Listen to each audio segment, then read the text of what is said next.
Before we begin, just a brief note for those who want, a bit deeper material. Subscribers to the Old World Timber email list receive carefully researched ebooks, long-form studies, detailed videos showing real DIY woodworking projects built step by step, and exclusive timber-focused content that isn't published publicly. The goal is documentation and understanding, not trends or shortcuts. You'll find the subscription information in the description. Now to the subject itself. Most modern carpenters believe timber quality is determined at the sawmill. Grade stamps, moisture readings, straightness and visual defects decide what gets used and what gets discarded. Old builders didn't work that way. They selected trees long before a saw ever touched them, and they tested timber in ways that had nothing to do with modern standards. The consequence of losing that knowledge is simple. We often build permanent structures with wood that was never meant to last. The test wasn't about strength in the moment, but survival over time. Modern selection focuses on immediate performance. Load ratings, modulus values, and appearance dominate decision-making. Old builders cared more about how timber behaved after decades of moisture cycles, insect exposure, and seasonal stress. Their tests weren't laboratory measurements. They were filters designed to predict rot resistance, fiber stability, and internal structure before cutting ever began. They tested the living tree, not the finished board. Old builders observed trees standing in their environment for years. Growth location mattered more than species alone. You see, a fast-grown tree in rich soil produced wide rings and weak early wood. Meanwhile, a slower tree on poor ground produced dense late wood and tighter fibre packing. They didn't need microscopes to see this. They read it in the bark, the branch spacing, and the crown shape. One of the simplest tests involved sound, not sight. Builders struck the trunk with an axe pole or wooden mallet and listened. A clear, ringing response indicated tight fibre structure and low internal decay. A dull, hollow response meant hidden rot or moisture pockets. This wasn't guesswork. Sound travels differently through dense, continuous fibres than through fractured or decayed wood. The method worked because physics doesn't change. Another test involved cutting a small window into the sapwood. Rather than felling the tree immediately, they exposed a shallow section and watched how it behaved over time. If resin sealed the wound cleanly and the wood hardened rather than softened, the tree was considered durable. If moisture lingered, fungi appeared, or the cut degraded quickly, the tree was rejected. This was slow selection, but it prevented slow failure later. They paid close attention to how a tree shed water. Bark texture, branch angle, and trunk taper all influence moisture retention. Trees that trapped water against their own surface were avoided for long-term structural use. A tree that stayed dry in rain was already demonstrating decay resistance. Old builders didn't call this material science, but that's exactly what it was. Season of felling was part of the test, not a tradition. Trees were cut during dormancy not because of ritual, but because sap content was lowest. Lower sap meant less available sugar for fungi and insects. Timber cut at the wrong time often failed early, even if it appeared sound at first. Old builders knew this because they had to repair the failures. They rejected wood modern carpenters often prefer. Perfectly straight, fast-grown trunks were not always prized, you know. Slight spiral grain, often seen as a defect today, can actually improve resistance to splitting and shock. Some curvature indicated stress-adapted growth rather than weakness.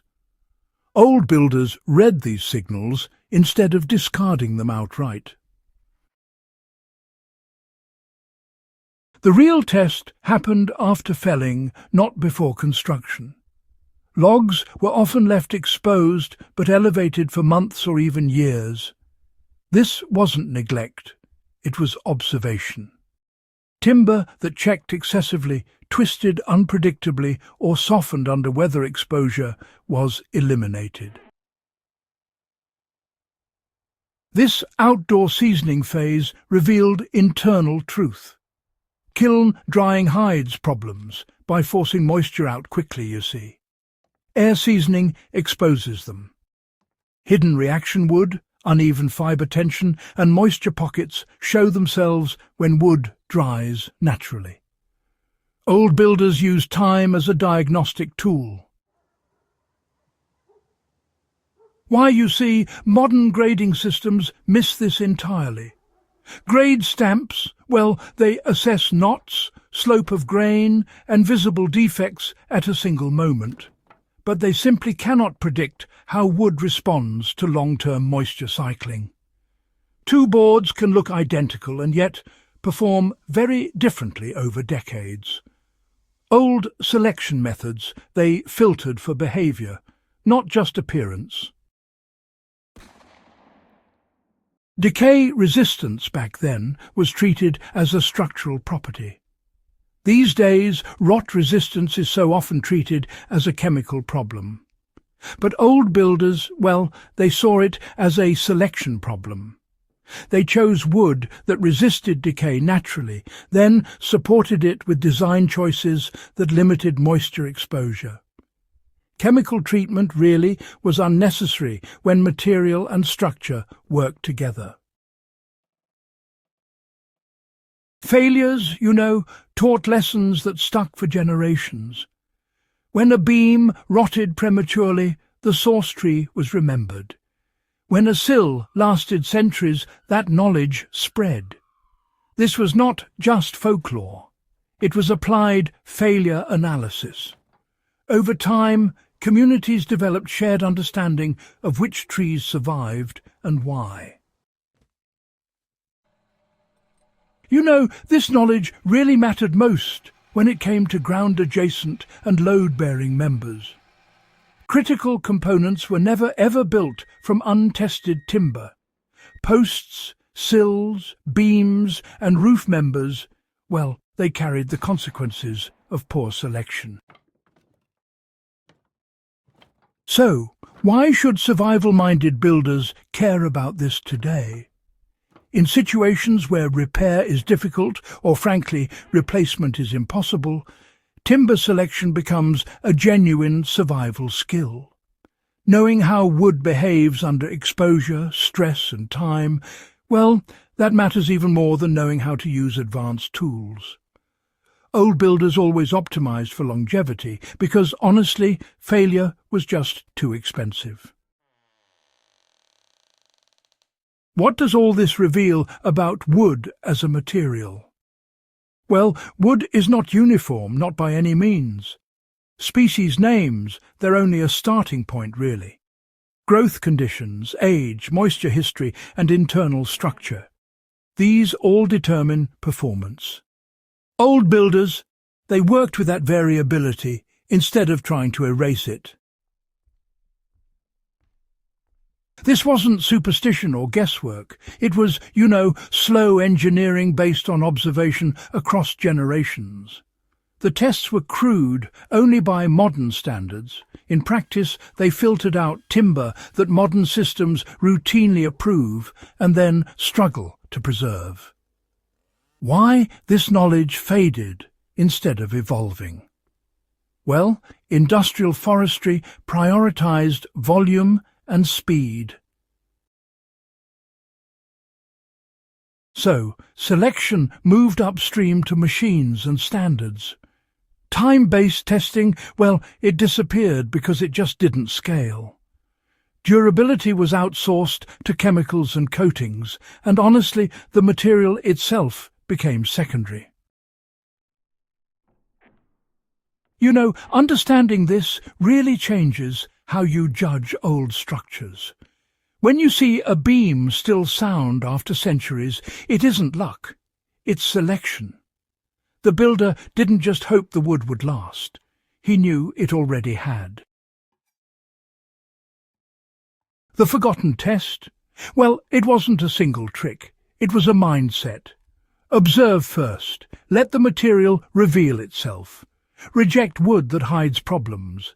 Choose timber that proves stability before trusting it with weight and, I suppose, with time. Understanding timber behavior is not nostalgia. It's literacy. Wood still responds to moisture, stress and decay exactly as it always has.